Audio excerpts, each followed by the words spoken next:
Hi guys, Rebecca here. I just wanted to hop on here and have a little quick chat about the bobbin. If you're a new Juki owner, I have the Juki TL 2010Q, and occasionally I do have a problem where the bobbin jams. I will break a needle or I'll get thread tangled up or nests, and I kept wondering why it only happened every once in a while.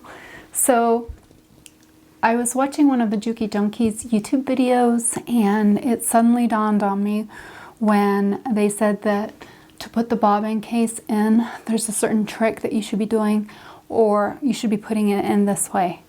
When the whole time I thought that I was doing it right because I was following the instructional manual and how I should have been putting in the bobbin.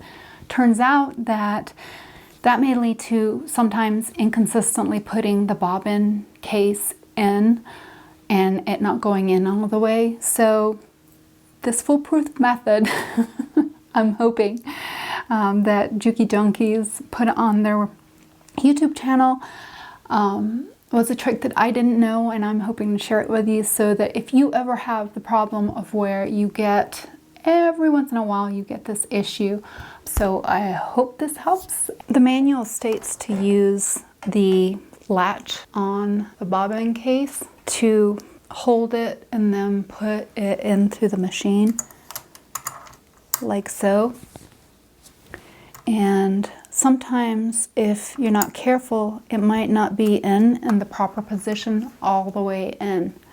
So Juki Junkies recommends to just take your bobbin case once you've loaded your bobbin and to just put it in without using the latch, and then lining up where the U is facing up, and also making sure the latch is to the right, and then pressing it in, and you should hear a click.